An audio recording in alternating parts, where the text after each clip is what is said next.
ఎక్కడ గాజువాక, భీమవరం, తిరుపతి, పిఠాపురం, అనకాపల్లి అన్నదానికి వైసీపీ వాళ్ళ కడుపుబ్బరానికి పిఠాపురం అని ఈనో వేసుకోమని వాళ్ళకి చెప్పారు సమాధానం. సో ఓవరాల్గా ఏం చెప్తారు? జరుగుతున్న పరిణామాలు మీ సర్వే సూపర్ హిట్ అని చెప్తున్నాం, మీ కూటమి సూపర్ హిట్ అని వస్తున్నాయి సర్వేలు. విజయచంద్ర గారు, మీకు ప్యానెల్లో ఉన్న పెద్దలకు నమస్కారం అండి. దీపక్ రెడ్డి గారు అన్నారు చూసారా, ఆ మాట చెప్పి మళ్ళీ వస్తాను. ఓకే, మీరు ఇంట్రోలో మొత్తం మాట్లాడేసి లాస్ట్ టైం మమ్మల్ని మాట్లాడమని విశ్లేషకులు మాట్లాడించి, తెలుగుదేశం వారిని మాట్లాడించి, లాస్ట్ టైం జనసేన వారిని అంటే మేము ఏమనాలి, మమా అనాలి. ఇంకా దీపక్ రెడ్డి గారు, ఇప్పుడు భీముడు ప్లేట్లో భీముడు తిన్న తర్వాత అన్నమితిలే మిగలవాట ప్లేట్లో, అలాగా ఈవిడ మాట్లాడేసిన తర్వాత మనం మాట్లాడమంటే మనం మమ్మ అనాలి తప్ప ఇంకేమనాలి. సరే, ఆ విషయాన్ని పక్కన పెడితే అది నిజంగా అభినందనీయం. ఆ విధంగా మాట్లాడడం కూడా చాలా అభినందనీయం. అయితే మీరు ఇందాక అన్నట్టుగా పవన్ కళ్యాణ్ గారు ఎక్కడ పోటీ చేస్తారన్న విషయం ఇదని కాదు. అసలు జనసేన పార్టీ 175 స్థానాల్లో పోటీ చేస్తుందా, అసలు పొత్తులో ఉంటుందా, ఎక్కడెక్కడ పోటీ చేస్తారు, మీకు అభ్యర్థులు ఉన్నారా అని అనేక రకాలుగా మా పార్టీకి సంబంధించి అనేక రకాలుగా వాళ్ళకు ఉన్నటువంటి పేటీఎం బ్యాచ్ తోటి, వాళ్ళకు ఉన్నటువంటి సామాజిక మాధ్యమాలతోటి వారి ఛానల్ సాక్షి ఛానల్ అంటే మా అందరికీ తెలిసిందే. కానీ కొంత బులుగు ఛానల్స్ కూడా కొన్ని ఉన్నాయి.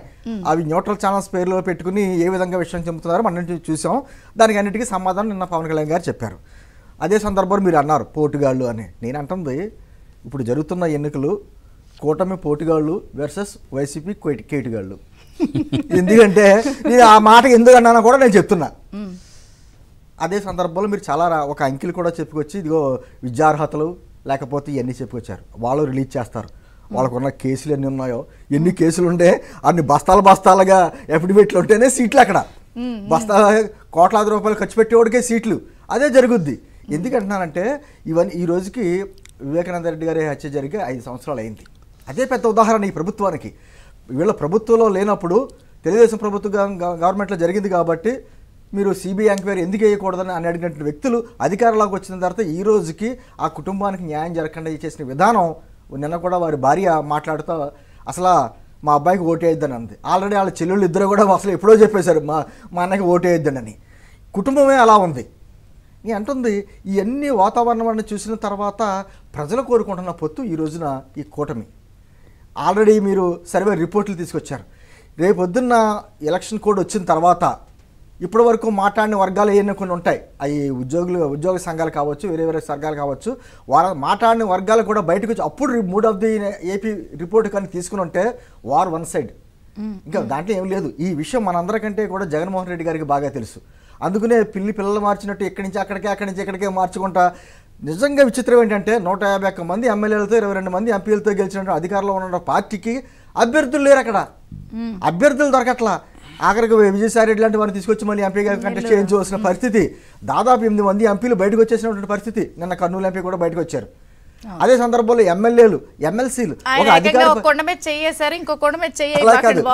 ఇవన్నీ అంటే అధికార పార్టీ నుంచి వలసలో ప్రతిపక్ష పార్టీలకి రావడం అనేది రివర్స్ ఉంది. ఆ రివర్స్ టెండరింగ్ అన్నారు ఆయన భాష. ఆ రివర్సే ఇక్కడ జరుగుతుంది. ఈ రోజున అధికార పార్టీ నుంచి ప్రతిపక్ష పార్టీలకి వలసలు వెళ్తున్నాయంటే ఈ ప్రభుత్వం మీద ఆ నాయకులకి ఎంత నమ్మకం ఉన్నదో మనకి క్లారిటీ వస్తుంది. ఇది ప్రజలు కోరుకుంటున్నారు. ఎందుకంటే ఏదో నమ్మి ఒకసారి అవకాశం అయితే ఇచ్చాం, కానీ ఇచ్చిన అవకాశాన్ని సద్వినియోగం చేసుకోకుండా ఈ రాష్ట్రాన్ని దాదాపు 3-4 దశాబ్దాలు వెనక్కి మళ్ళీ చేసినటువంటి ఈ ప్రభుత్వాన్ని కూల్చాలంటే మీ అందరూ కూటమిగా రావాలి.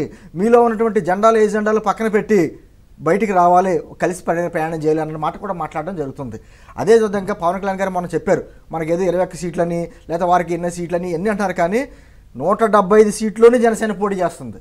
175 సీట్లోనే తెలుగుదేశం పోటీ చేస్తుంది. 175 సీట్లోనే బీజేపీ పోటీ చేస్తుంది. ఎందుకంటే ఇప్పుడు జరుగుతున్న ఎన్నికలు జగన్ కావాలా, జగన్ వద్దా, జగన్ వర్సెస్ యాంటీ జగన్. ఈ యాంటీ జగన్ దాంట్లోనే ఈ కూటమంతా ఉంది. నేను అంటుంది వైసీపీ వ్యతిరేక ఓటు వైసీపీలో కూడా ఉంది. నేను పదే చెప్తాను ఈ మాట. ఎందుకంటే వారు మాట్లాడకపోవచ్చు, అధికార పార్టీలో ఉన్నారు కాబట్టి. కానీ వారికి కూడా ఇప్పుడు వైఎస్ఆర్ కాంగ్రెస్ పార్టీలో ఉన్నంత మాత్రాన అతను కరెంటు బిల్లు కట్టడా, 300 వచ్చింది 1300 వస్తుంది కట్టుకోడా, ఆ రోడ్ల మీద పడితే వైఎస్ఆర్ కాంగ్రెస్ కాళ్ళు చేతులు ఎరగవా, అదే అధిక ధరలు నిత్యావసర ధరలకు పెరిగిపోయినటువంటి ఇవన్నీ కొనుక్కోడా, ఆ బాధ అతనికి కూడా ఉంటుంది కదా.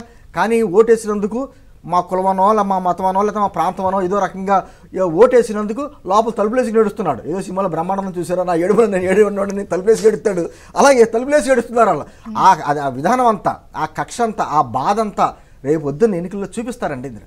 ఎందుకంటే ఒక వేవ్, ఈ వేవ్ని ఎవరు ఆపలారు. మీరు ఏదో వాళ్ళు కూడా నాకు తెలిసి రేపు వెళ్ళిన రిపోర్ట్ ఎవరినొకరిని పెట్టుకుని పాపం సర్వే రిపోర్ట్ ఏదో తెప్పిస్తారు. దాని గురించి 10 కోట్లు 15 కోట్లు ఖర్చు పెట్టి వారు వన్ సైడ్ 25కి 25 వస్తాయి అని అవసరం 26 వస్తాయని చెప్పారు. మనం గుర్తుందో లేదో, మళ్ళీ 26 కాదు అంటే ఎన్ని పార్లమెంట్ స్థానాలు కూడా ఉన్నాయో కూడా వాళ్ళకి తెలియదు. 26 స్థానాల్లో మా గెలుపని వేసుకున్నారు. ఇప్పుడు అవసరమైతే ఎన్నైనా వేసుకుంటారు. పక్కన తెలంగాణ కూడా కలిపేసుకుని వేసుకున్న ఆశ్చర్యం లేదు. అలా నేను అంటుంది ఒక విధమైన ఓటమికి ఎన్నికలకు ముందే అస్త్ర సన్యాసం తీసుకున్న పార్టీ వైఎస్ఆర్ కాంగ్రెస్ పార్టీ. అయితే నేను ఇక్కడ ఒక ప్రశ్న మిమ్మల్ని జనసేన వాళ్ళు నిన్న అంటే ఓపెన్గా మనం మాట్లాడదాం. పవన్ కళ్యాణ్ గారు పిఠాపురం అన్నప్పుడు నిన్న పిఠాపురంలో కొంత క్యాడర్ అసంతృప్తిని చూసాం. అది దాన్ని ఎలా చూస్తారు? ఒకటి అందరూ చూపించినట్టు ఆ డ్రామాలో మనం పడకూడదు. పిఠాపురం నియోజకవర్గానికి అది వయసు మన పిఠాపురం నియోజకవర్గంలో తెలుగుదేశం పార్టీ కార్యాలయం ద్వారా జరిగిన చిన్న ఘటన అది. మీరు గమనించారు లేదో, పవన్ కళ్యాణ్ గారి పేరు అక్కడ అనౌన్స్ చేసిన వెంటనే పిఠాపురం నియోజకవర్గం అంతా తెలుగుదేశం జనసేన కార్యకర్తలు సంబరాలు చేసుకున్నారు. అది రాలేదు బయటికి. ఈ పార్టీ కార్యాలయం దగ్గర జరిగినటువంటి చిన్న గలాటాన్ని తీసుకొచ్చి దాన్ని హైలైట్ చేసి ఇంకా ఆ పార్టీకి సంబంధించినటువంటి మీడియా అయితే ఏదో కొంపలు మునిగిపోయినట్టే రకరకాలైనటువంటి చూపించారు. నిజంగా నియోజకవర్గంలో ప్రతి గ్రామంలో సంబరాలు చేసుకున్నారు జనసేన తెలుగుదేశం పార్టీ కార్యకర్తలు బయటకు వచ్చి. అంటే పవన్ కళ్యాణ్ గారి కోసం వాళ్ళు ఎంత సంబరంగా ఉంటుందండి. నేను అంటుంది అంటే పిఠాపురమే ఎందుకు పెట్టుకున్నారు, ఒకసారి క్లారిటీ ఇవ్వండి. పవన్ కళ్యాణ్ గారు పిఠాపురమే అనేది ఏంటి?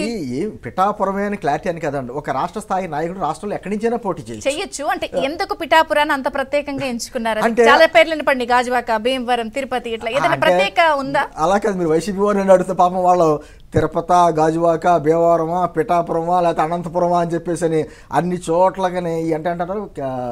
అంటే నేను ఎందుకు అడిగానంటే వాళ్ళ కడుపుబ్బరానికి ఈ సమాధానం కూడా చెప్పండి, వాళ్ళు డెఫినెట్ గా మనం చూస్తారు. అంటే ఖచ్చితంగా 100% గెలుపు ఉండే ప్లేస్లో ఎన్నుకుంటారు ఎవరైనా సరే. అందులోని ఎక్కువగా ఉన్నటువంటి అభిమానులు కూడా అక్కడ ఉన్నారు, కార్యకర్తలు ఉన్నారు. ఆ ప్రాంత ప్రజలు కూడా కోరుకుంటున్నది ఆ ప్రాంతం కాబట్టి అక్కడ పెట్టుకున్నారు. నేను అంటే అది కాదు. వైఎస్ఆర్ కాంగ్రెస్ పార్టీని కూడా మీరు ఆలోచించరా? వాళ్ళ పాపం డబ్బు ఇప్పుడు డంప్ చేయాలంటే ఏ నియోజకవర్గాన్ని డంప్ చేయాలో అర్థం లేదు వాళ్ళకి. వర్మ గారిని కలుస్తారా పవన్ కళ్యాణ్ గారు? అంటే ఆయన నిన్న కొంచెం నేను బాధతో మాట్లాడుతున్నాను అన్నారు. వర్మ గారు కూడా ఒక మాట కూడా చెప్పారు. సరే ఆయన కష్టపడ్డారు, గతంలో ఇండిపెండెంట్ గా కంటెస్ట్ చేశారు, గెలిచారు, మళ్ళీ తెలుగుదేశం పార్టీలోకి వచ్చారు. ఏదేమైనా కూడా మిగతా వాళ్ళు ఎవరైనా పోటీ చేస్తే ఏమైనా అభ్యంతరం ఉండొచ్చేమో, కానీ పవన్ కళ్యాణ్ గారే నా పిఠాపురం నియోజకవర్గం నుంచి పోటీ చేస్తే ఆయన్ని భుజాలను ఎత్తుకుని నేను గెలిపించుకుంటానన్న మాట వర్మ గారు అన్నారు. అంటే వర్మ గారికి కూడా తెలుసు పవన్ కళ్యాణ్ గారు లాంటి నిజాయితీ వ్యక్తి ఇక్కడ పోటీ చేస్తున్నాడంటే ఆయన కూడా సంబరమే.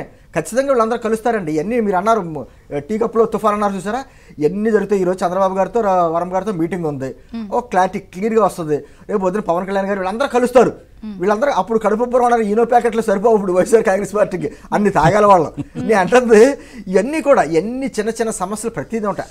మనం ఈ చిన్న సమస్యల గురించి మాట్లాడుకుంటున్నాం, అక్కడ పెద్ద గందరగోళాలు జరుగుతున్నాయి. వాళ్ళకి సంబంధించినటువంటి టికెట్లు లేక